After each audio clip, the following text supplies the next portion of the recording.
안녕하세요.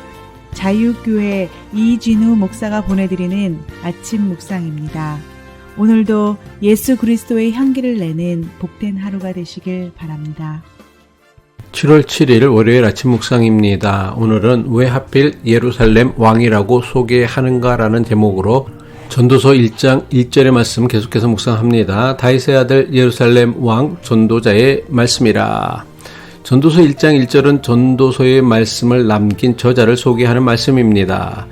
지난 묵상에서는 전도서가 왜 저자의 이름을 정확하게 밝히지 않고 굳이 다윗의 아들이라고 소개했는지에 대해 살펴보았습니다. 전도서가 저자를 소개하며 다윗의 아들이라고 표현한 것은 단순히 다윗의 혈통이라는 것을 강조하려는 것이 아닙니다. 전도서는 다윗의 아들이라는 표현을 통해 전도서의 저자가 하나님을 전적으로 의지하였던 다윗의 신앙을 계승하는 자라는 것을 강조하기 위함입니다. 전도서 1장 1절은 다윗의 아들이라는 소개에 이어 예루살렘 왕으로 저자를 소개합니다. 전도서가 저자를 소개하며 굳이 실명을 밝히지 않고 다윗의 아들 예루살렘의 왕이라고 소개하는 것은 대단히 의도적인 전도서만의 독특한 표현입니다. 다윗의 아들이며 예루살렘의 왕이라고 소개하고 있는 전도서의 저자를 대부분 사람은 솔로몬이라고 추측합니다. 왜냐하면 다윗에게는 19명의 아들이 있었지만 그 중에서 왕의 자리에 오른 사람은 솔로몬이었기 때문입니다. 하지만 전도서에는 솔로몬이라는 이름이 단 한 번도 나오지 않고 저자에 대해 그저 예루살렘 왕이라고만 소개하고 있습니다. 그리고 또 하나 주목해야 할 것은 이스라엘의 왕이라고 하지 않고 굳이 예루살렘 왕이라고 저자를 소개합니다. 솔로몬은 이스라엘이 둘로 분열되기 전 통일된 이스라엘을 다스렸던 왕이기에 예루살렘 왕이라고 하기보다 이스라엘 왕으로 불리는 것이 훨씬 더 자연스럽습니다. 이것은 솔로몬이 남겼다고 하는 잠언이 저자를 소개하고 있는 것과 비교하면 그 차이가 더욱 분명하게 드러납니다. 잠언 1장 1절이죠. 다윗의 아들 이스라엘 왕 솔로몬의 잠언이라. 전도서는 왜 잠언과 달리 이스라엘 왕 대신 굳이 예루살렘 왕이라고 저자를 소개한 것일까요?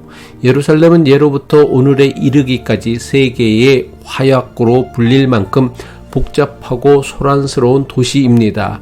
다윗이 여부수 족속으로부터 그 성을 정복하여 이스라엘의 정치와 종교의 중심지로 삼았던 시절부터 예루살렘은 늘 갈등의 중심에 서 있던 소란한 도시였습니다. 지금도 예루살렘은 인종적, 종교적, 사회적으로 뚜렷하게 나뉘어 있는 것을 볼 수 있습니다. 유대인, 팔레스타인 사람, 아랍인, 기독교인이 뒤섞여 살아가고 있는 예루살렘은 세계의 화약고로 늘 긴장감이 감돌고 있는 대단히 소란스러운 도시입니다. 그런데 바로 그 혼돈의 도시 예루살렘을 역사상 가장 평화롭게 다스렸던 왕이 있었습니다. 그가 바로 솔로몬입니다.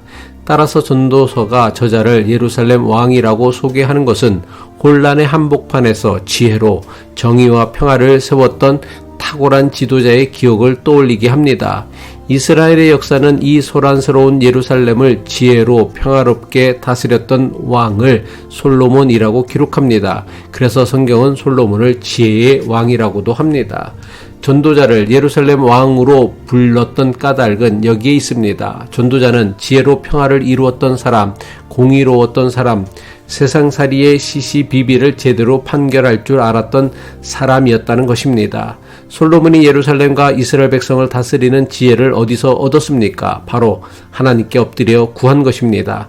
솔로몬이 이스라엘의 왕의 자리에 오르고 나서 하나님께 제일 먼저 드렸던 기도가 무엇이었습니까? 불을 달라고, 막강한 힘을 달라고, 또는 가장 유명한 왕이 되게 해달라고 기도하지 않았습니다. 오직 선과 악을 판단하는 지혜로운 마음을 달라고 기도했습니다.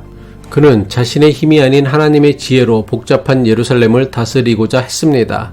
선과 악을 분별하는 지혜로운 마음이란 자신을 막강한 권세를 가진 통치자로 여기는 것이 아니라 오직 하나님의 뜻을 드러내는 도구가 되겠다는 마음입니다.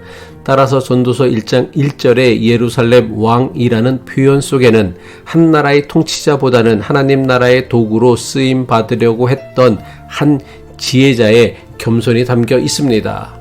전도서는 언뜻 보기에 매우 부정적인 말씀처럼 들릴 수도 있습니다. 삶의 노력과 결과가 부질없다고 말하며 인간의 한계와 세상의 무상함을 적나라하게 보여주기 때문입니다. 그러나 전도서의 저자가 다윗의 아들이자 예루살렘 왕이라는 사실을 염두에 둔다면 겉으로 드러나는 허무함 속에는 깊은 영적 의미가 숨겨져 있음을 알 수 있습니다.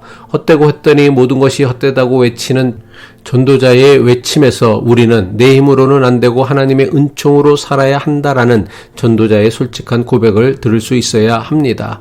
허무하게 보이는 세상살이 한복판에서 오히려 하나님의 손길을 발견하고 은총을 누리고자 기대해야 한다는 것입니다. 이것이 바로 전도서를 올바르게 읽는 태도입니다. 그렇게 할 때 전도서는 단순히 옛날 어느 지혜자의 이야기가 아니라 오늘 우리의 이야기가 됩니다. 우리 삶 역시 때로 예측 불가능한 허무함과 공허함으로 다가옵니다. 그러나 다윗의 아들이자 예루살렘 왕인 전도자가 그러했듯이 우리 또한 모든 순간 속에서 하나님의 이름을 부르며 그분의 인도하심을 구할 때 비로소 진정한 인생의 의미와 가치를 찾을 수 있음을 믿습니다. 하나님의 손에 붙들려 살고자 했던 한 지혜자의 경륜이 지혜롭게 인생을 살고자 했던 전도자의 고백이 오늘 우리 인생의 간증과 고백이 될 수 있기를 바랍니다. 기도하겠습니다. 사랑과 지혜의 하나님 아버지, 전도서의 말씀을 통해 다윗의 아들이자 예루살렘 왕 전도자가 우리에게 전하고자 했던 깊은 영적 지혜를 깨닫게 하옵소서. 때로는 이해할 수 없는 깊은 허무함과 공허함 속에서 방황할 때라도 우리의 힘과 지혜가 아닌 오직 하나님의 은총과 섭리를 의지하는 믿음을 주옵소서. 모든 삶의 영역에서 주님의 손에 붙들린 지혜로운 도구가 되어 하나님의 공의와 평화를 드러내는 삶이 되기를 바라며 우리 주 예수 그리스도의 이름으로 기도합니다.